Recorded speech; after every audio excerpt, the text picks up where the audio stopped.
meet you. I really wanted to, have you come on the show and tell your story and stuff like that. Hey, it's nice to be here, man. I thank you for reaching out to me and giving me the opportunity. Yeah, so what made you become a martial artist? Like what was the influence behind that? My dad. My dad is the founder and creator of our style, Red Dragon Karate. My dad was my hero, and I wanted to be around him, so I went to the studio and started learning martial arts. That and I hate that you guys get excluded out of everything because y'all pretty much as important as the Shakur side of the family as well. I just hate that they don't put y'all like in the movies and stuff like that. Yeah, I'm just glad people, like it and I enjoy the history and Exodus happened in America. Moses grew up in Egypt, the real Egypt. The Nile in Africa does not match the biblical Nile. It flowed into the Egyptian Sea. Look, and it is supposed to have 7 tributaries. The Nile of today does not. And America has much more pyramids. The Bible states that there were over 600,000 military-aged men roaming through Egypt in Exodus, which means there were millions of people if you include the wives, the children, and the elderly. Yet there is no evidence of this in modern-day Egypt. California is depicted as an island in all the older maps, and the California or Baja Sea is called the Red Sea. The Jesuit maps depict California as a peninsula by 1698. California finally looks how it appears on the maps today by the 1770s. California cannot return to its natural state due to all the dams and levees. Egypt is Hamite land. Mitzrayim is a son of Ham. Hamite land stretched from the Mississippi River to the west coast. When Moses split the Red Sea, he was leading the Israelites into California, aka Canaan, the son of Ham. Canaan had 11 sons. Sidon is Sedona. Phoenicians are from Phoenix. Sedona and Phoenix were on the coast of the Red Sea. The Red Sea of today is the Arabian Gulf. Look, the Hittite Canaanites were from Canada, or Canada, as you can see here. These are Hittites. These are Hittites. They will die with the lie that this is their land. After the Israelites cross over the Red Sea, they stop in Elim for water. California has thousands of springs. Then they reach Mount Sinai, which is ironically near Joshua Tree. The first 5 books of the Bible are the books of Moses. Then Joshua takes over after the death of Moses. The Canaanites crossbred with the Nephilim, the fallen angels, which produced the Anakim and Rephaim, which were hybrids. Half giant, half human, like Goliath or King Og. Joshua and the Israelites failed to completely wipe out the giants and Canaanites. Some of these giants and Canaanites were very skilled and had iron chariots. Maybe they were tanks of some sort. And not all of them were evil. The Southwest has recovered the most giant skeletons. Giants are the descendants of the Nephilim or fallen angels, Los Angeles. This giant was found in Southern California and was acknowledged and purchased by the Smithsonian. It was discarded as a fake even though they bought it after scientists examined it. There were dozens of findings, if not hundreds. Look, Western America has the most on Earth. See? That's why there was the Isle of Giganti. That's why Ezion Geber means giant backbone. The oldest and tallest cedars are in the northwest. The cedars were sent from King Hiram to Solomon to build the temple. Hiram was up here. It makes sense to float the trees down the Red Sea. This only makes sense in American geography. This doesn't.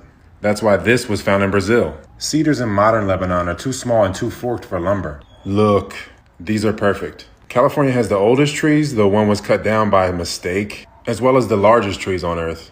These are mentioned in Isaiah. Look, do you see? And Hosea. America is the old world. There are no pyramids on African maps until almost 1600. Yo, yo. How you doing, Will? How you doing, Will? Hey, I'm good, man. How are you? I'm all right, man. Hanging in there. What's up? What's up with you, man? Oh man, I'm so I'm tired, man. I ain't gonna lie. I had just got home from work, but I've been waiting for this all week. And I'm such a big fan of your work. Thank you, man. No, I mean, I'm sorry we couldn't get together on Friday. It's just everything got pushed back in my schedule. Mercury retrograde smoked me, man. I'm blaming shit, but I'm sorry. I'm sorry about that. Hey, it's all good, man. So sometimes stuff don't align. So, but yeah, man, just tell us where you're from, man, and just give us like a brief description about yourself.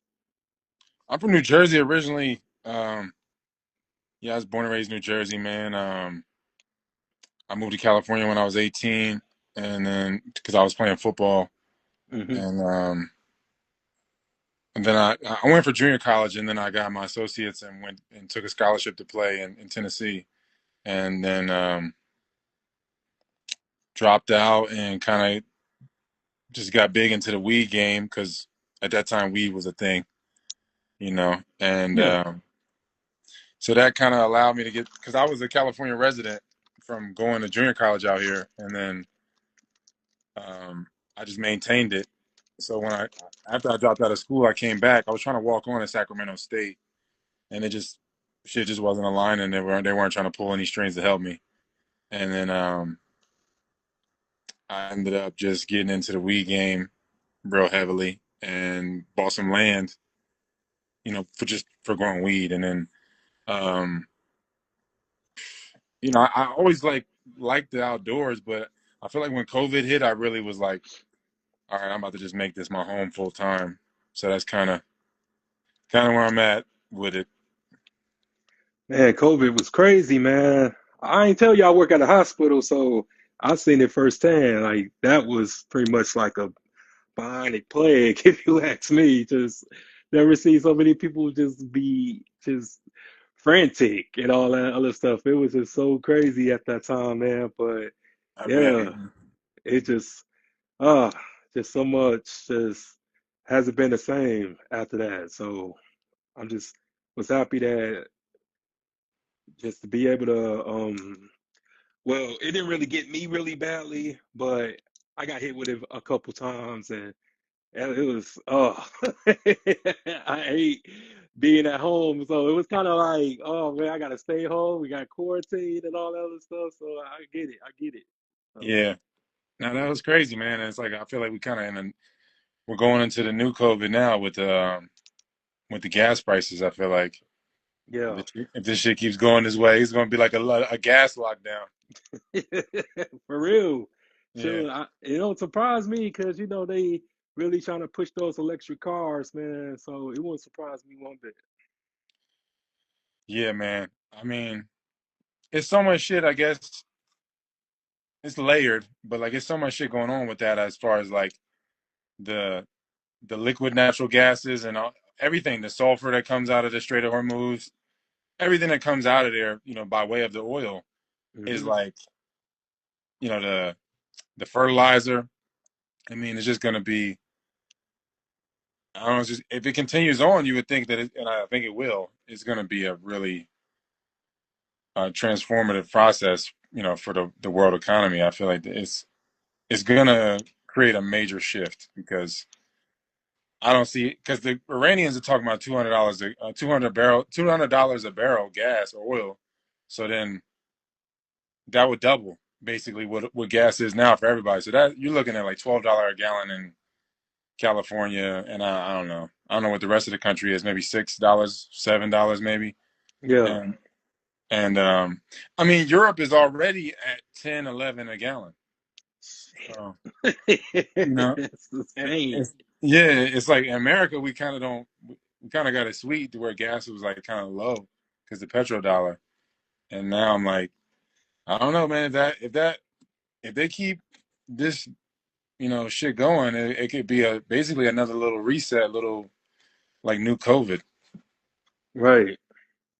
And it just, nowadays, people don't take anything seriously because everything's a joke nowadays. So hopefully, what I'm saying, before it's too late, they wake up and really realize, like, we gotta do something. We gotta make sure we help each other out. But it's just, do you think, like in your like own answer, that is America could be redeemable as far as like the civilians and people? Do you think they can be redeemed? Man, like just looking at the history, like looking at the American history of wars, the Revolutionary War. I mean, they could say it's over a bunch of stuff, but a lot of it is really because America or the colonies wanted to coin their own money. Hmm. So they were like, Britain was like, no, we don't, we control y'all money. And then it's like kind of the same thing with the South in the Civil War. The South was like, we're going to start producing our own money, Hmm. and and we'll just use cotton and different we'll peg it to cotton, like kind of as like, as our backing instead of like gold, because the world needed the cotton in the South. Hmm. So like all of these, it seems like that's a lot of it. Like these transitions in money, coincide with war. Federal Reserve happens, and then you get World War One immediately after. So like, it just seems like, I don't know. However you want to look at it, it's like the chicken or the egg type thing. Like the war brings the reset, or the reset brings the war. So I think that we're definitely looking at like, I don't think the Civil War was what they say it was, but I definitely feel like we're looking at some sort of civil like break or divorce from the system for a lot of people Hmm. in the next 5 to 6 years, I think. So like, I think that's probably imminent. And so it's not like, when you look at the Civil War, it was just kind of a part of the overall world wars that were going on from 1847 up until really, really almost into the World War One.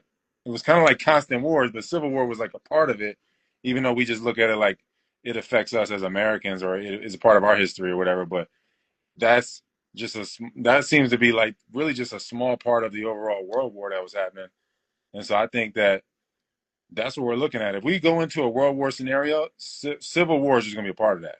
I don't think it'll be anything but that. I just don't think that you can get um, any type of unification for a world war. It's not like World War II or World War One at this point. Like, I think it's at a point where people are really divided. It's very polarized, and I just don't.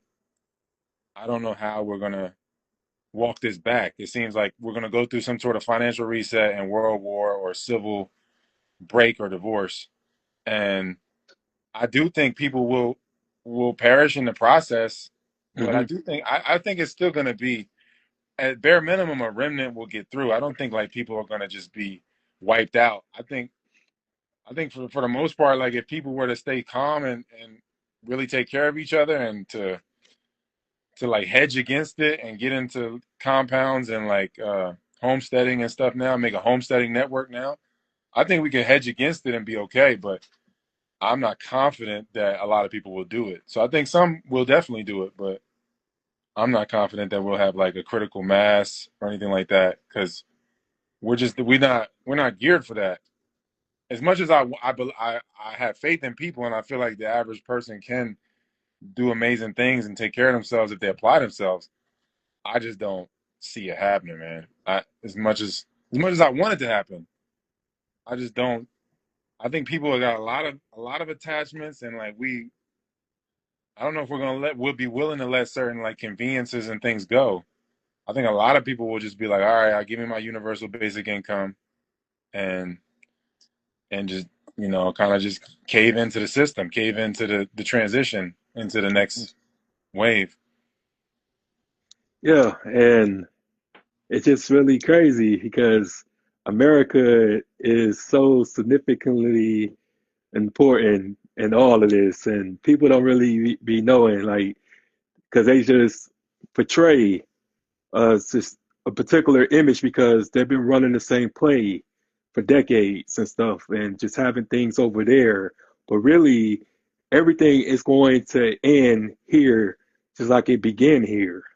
Yeah, And I'll be having these conversations with everybody, and how I found you was you was talking about slavery, right? You was talking about how it was fake and all this other stuff. And I was just like, finally, like, because they be calling me like a sellout Uncle Tom when I be trying to break it down and letting people know like what it truly was. It wasn't what these movies and these TV shows portrayed it to be. And because they just been so programmed, man.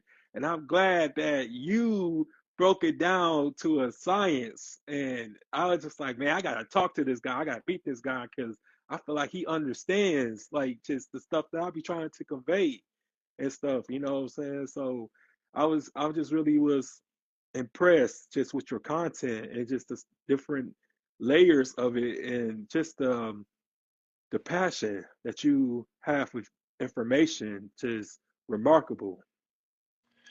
yeah, man. And I felt like I had to use my face and the tone and the approach because I know how it would, people call it engagement farming, but I feel like this is the Uh-huh. only way to really get the momentum. Like, cause I could say it in different words, I could say it other ways, but I feel Hmm. like this, if I use these broad terms and terms that are like universally used, because you can't please everybody, man. You say, I understand that black is not the correct um, description. But if you say that, then people, you're gonna get a bunch of people being like, "Don't say that," And I'm like, man, I'm saying it for the people in the back, man. It's not. I know you understand. Yeah. Understand that I get it. If I'm saying what I'm saying, I obviously understand that. So I think like it's so funny how it is, but I feel like with using my face to say this shit and then saying it in a certain tone, I know it's gonna have a reach. It's gonna ruffle feathers. So I felt Yeah. like, because I was like, fuck it, man. People need. I have been saying it in long form, in lives and stuff, and talking to people in podcasts, but it doesn't really hit the same as you being like, bam, bam, bam, bam, 180 seconds, and that's it. Because it's like the format now. If it's over. I mean, even if it's over 90 seconds, you're losing a lot of people. But 180 seconds, they're not pushing anything that's over 180 seconds in the algorithm. Hmm. So I was Yeah. like, I got to do it this way. I know how it's going to come off. I can only cover so many bases in this time. So as I'm going to be open for attack because I can't expand on things. So I just have to accept that.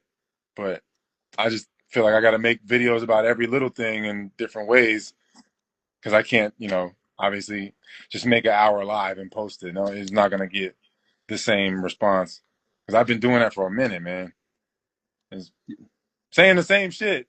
So Matt, yeah, so Matt, yeah, a lot of people were like, "I've been on this." I'm like, "Look, man, I'm not. It's not a pissing contest, man.